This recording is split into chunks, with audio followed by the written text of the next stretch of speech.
Rahul times के director Rahul Dixit से बातचीत में आपका पुनः स्वागत है। राहुल जी, आज इतिहास की तरफ लोग ज़्यादा भाग रहे हैं जी, कहते हैं बड़ा स्कोरिंग सब्जेक्ट। बिल्कुल, क्या कारण है? इतिहास तो बहुत लंबा है, कहाँ से बिल्कुल कहाँ तक जाता है, 6 महीने में पूरा इतिहास पढ़ लेता है जी। देखिए, यूनियन पब्लिक सर्विस कमीशन की जो परीक्षाएं होती हैं उनमें प्राचीन भारत, मध्यकालीन भारत, आधुनिक भारत के साथ साथ संपूर्ण विश्व इतिहास है।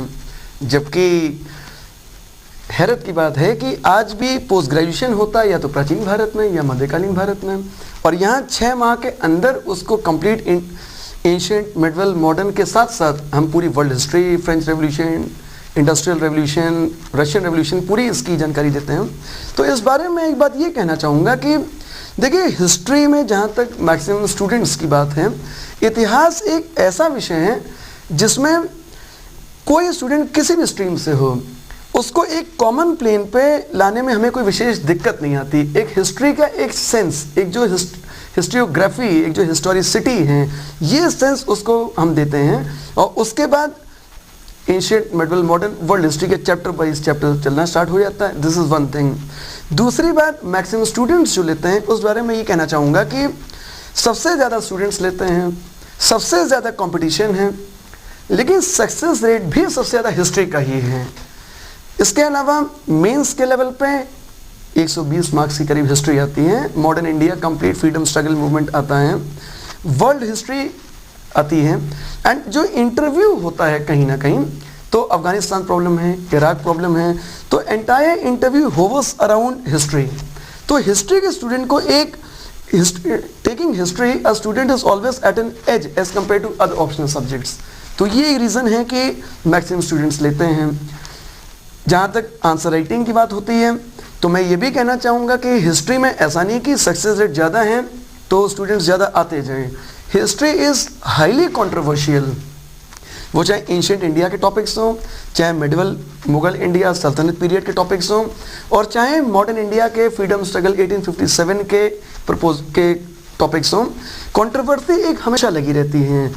यूपी वाले जो ओरिएंटल्स हैं, कहीं ना कहीं जो एक सेफ्रनाइजेशन ऑफ एजुकेशन एक वाद विवाद मुद्दा उठा था, जो जेएनयू के जो कम्युनिस्ट आइडियोलॉजी वाले लोग हैं, इन सब विवादों के चलते भी इतिहास का स्टूडेंट एक्सेल कर रहा है, और मुझे अनुमान है कि history would always be number 1। बड़ी कंट्रोवर्शियल अपने हिस्ट्री है कि 1857 जी पंडित जवाहरलाल नेहरू जी सामंतवादी विद्रोह मानते थे जी, बिल्कुल। लेकिन दूसरे लोग हैं जी जो सत्ता में भी रहे जी, वे 1857 को गदर मानते हैं, बिल्कुल। 1800 आंदोलन मानते हैं जी। तो लड़का भ्रमित नहीं होता कि आज सरकार वहाँ दिल्ली में उनकी है, बिल्कुल। तो ये लिखना विचारधाराओं में भिन्नता हो जाती है। कैसे लड़कों को गाइड करते हो? क्या सरकार को देख के गाइड करते हो? कौन सी सरकार है? देखिए, ऐसा होता है कि history can never be biased.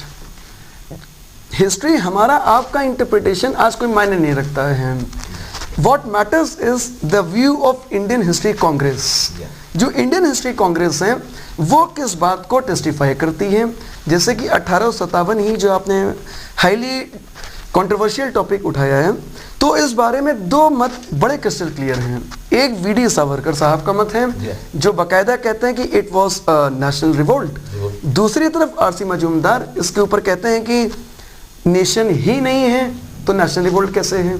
ये बातें पूरी तरह से सही हैं, लेकिन अब हमें आज के यूपीएससी की नीड्स को देखते हुए ये चलना, इस तरीके से हम इसको देखते हैं कि इंडिया जैसे यूनाइटेड नहीं था, प्रिंसली स्टेट्स थे। This is number 1। Number 2 is ये जो 1857 का रिवोल्ट है, डेफिनेटली ये मंगल पांडे का एक सिपाही म्यूटिनी है, नो डाउट टू दैट। जो ग्रीस कार्ट्रिजेस की बात आती है, ब्राउन बेस राइफल्स की, एनफील्ड राइफल्स की बात आती है, ये बात पूरी तरह से तर्कसंगत है। It is very well logical. And फिर हम मात्र 1857 की बात ही क्यों करें? आप औरंगजेब को देख लीजिए। एक तरफ जहां इस्लाम धर्म उसको जिंदा पीर के नाम से कहती है, ही वॉज अ हाईली फंडामेंटलिस्ट। उसके टाइम अगर दारा शिकोह ने, उसके भाई ने उपनिषद का ट्रांसलेशन करना चाहे फारसी में, तो उसने उसको बाकायदा मरवा दिया। उधर शुजा मुराद की जो कंट्रोवर्सीज है कहीं ना कहीं, लेकिन हिस्ट्री सिर्फ ये एंगल्स नहीं देखेगी। हिस्ट्री देखेगी कि अगर औरंगजेब का डिक्लाइन हुआ तो क्या जागीरदारी क्राइसिस की वजह से हुआ, क्या डेक्कन एक्सपीडिशन की वजह से हुआ, और जैसे डेक्कन एक्सपीडिशन ही है, तो आप देखिए जो साउथ इंडियन स्टेट्स हैं, बेमनी स्टेट्स हैं, बेरार, अहमदनगर, बीजापुर, गोलकोंडा, ये जो स्टेट्स हैं, औरंगजेब के great grandfather Akbar, he was a visionary. Akbar भी जिंदगी में जिसने इंसान ने from Malwa to the fort of Asirgarh विजयों की एक फेरिस्त लगा दी है, वो भी अकबर भी साउथ इंडिया जाते हैं एक्सपीडिशंस में, लेकिन मैंने चूंकि बताया कि वो दूरगामी व्यक्तित्व थे, वो वापस आ जाते हैं। लेकिन अपने ग्रेट ग्रैंडफादर का ये इस सपने को पूरा करने के लिए औरंगजेब भी जाते हैं साउथ इंडिया। कदम पर कंट्रोवर्सी है जी। अब जेएनयू की चर्चा कर ले तो वहां तो कहते हैं मौर्य काल स्वर्णिम था, बिल्कुल। गुप्त काल को नहीं मानते, जी। दूसरे लोग कहते हैं गुप्त काल स्वर्णिम था, सबसे ज्यादा सोने का सिक्का उसी समय में मिलता है। बिल्कुल। तो लोग भ्रमित नहीं होता। और पेपर जी जेएनयू वाले भी बनाते हैं, पेपर बीएचयू वाले भी बनाते हैं, बिल्कुल ठीक। पेपर हैदराबाद में भी बनाते हैं। जी। और आज हर आदमी की कोई ना कोई पॉलिटिकल सोच है। जी। तो कैसे लड़के को आप पारंगत करते हो, कैसे उसको बीच से निकाल बिल्कुल ठीक है। देखिए जहाँ तक मौर्य काल की बात है, तो बिंदुसार से लेते हुए अशोक और अशोक के आगे के जो पिलर एडिक्ट्स हैं, तो वहाँ पे कहीं ना कहीं अशोक को स्वर्णयुग मानने के पीछे एक बहुत बड़ी वजह यह है कि अशोका की जो धम्म की नीति है, हिज वेरी पॉलिसी ऑफ धम्मा, कि कलिंग का युद्ध जो होता है, बड़ा मैं तो कहना चाहूँगा कि एक तरफ महाभारत का युद्ध, दूसरी तरफ कलिंग का युद्ध, लेकिन इन सबके मध्य अशोक अगर कुछ दे पाए, तो मैं तो ये कहना चाहूँगा कि अगर आज कानपुर में मंडलायुक्त हैं, तो वो युक्त जो वर्ड है, उपशम आयुक्त, मंडलायुक्त, तो ये जो आयुक्त हैं, ये अशोक की देन है। ये मौर्य प्रशासन था जिसके अंतर्गत वहाँ का समाज, अर्थव्यवस्था, राज्य व्यवस्था जो कौटिल्य चाणक्य की जो नीति थी उसके अनुसार थी, लेकिन वो वहीं का वहीं रुक गया, क्योंकि मौर्यों का पतन मौर्यों के उत्थान से कहीं ज़्यादा दुर्भाग्यवश था। ऐसे साम्राज्य को स्वर्णयुग कहना ज़्यादा उचित नहीं है। अपितु यदि आप गुप्त काल की बात करते हैं, तो देखिए स्वर्णयुग कहने के लिए फिर वहाँ का समाज उन्नत हो। आप तो जेएनयू में पढ़े नहीं, तो आप तो गुप्त काल को कहेंगे, लेकिन जो नहीं, मैं जेएनयू में पढ़ा नहीं हूँ, लेकिन वहाँ पे आज भी जो पढ़ाने वाले हैं उनसे हमारी लगातार वार्ता होती रहती, और पर डे वहाँ जो पेपर सबमिट होता है उसकी कॉपी मेरे पास आती है। तो मैंने बताया ना कि रिसेंट ट्रेंड्स जो कुछ भी चल रहे हैं, बल्कि हमारे तो कितने लेख जेएनयू के जर्नल्स में प्रकाशित होते रहते हैं।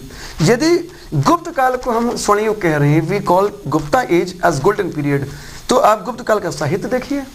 अगर आप साहित्य देखिए तो कालिदास की रघुवंशम, मालविकाग्निमित्रम, ये जो कालिदास की बुक्स हैं, तो साहित्य इसके ऊपर आम्रपाली, वैशाली की नगर वधु, मतलब लिटरेचर, आज लिटरेचर उस पोजीशन पे नहीं जो गुप्ता पीरियड पे था, नंबर 1। नंबर 2, अगर आप वास्तुकला देखते हैं तो आप देखेंगे खजुराहो के टेम्पल्स, जिनका एमएफ हुसैन साहब ने काफ़ी पॉलिटिकल और कंट्रोवर्शियल हो गया था।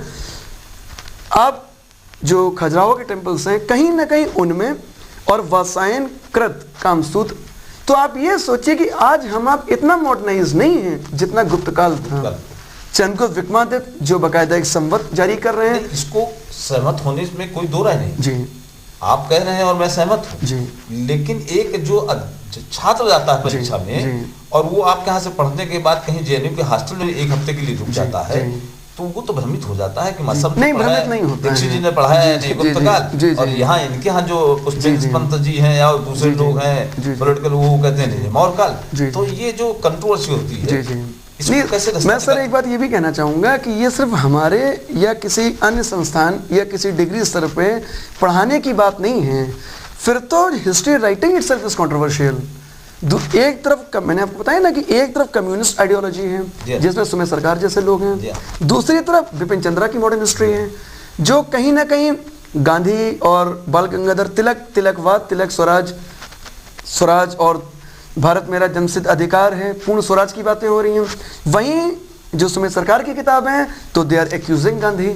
लेकिन ये वाद विवाद अपनी जगह है, क्योंकि हिस्ट्री में ऑब्जेक्टिविटी नहीं है, छात्र को तो बचा के चलना पड़ता है। जी बिल्कुल सही बात है। History can not be confined to the presence of objectivity कि औरंगजेब अच्छे थे या बुरे, यहाँ अच्छाई बुराई की बात नहीं है, यहाँ हमें चरित्र का चित्रण करना होता है।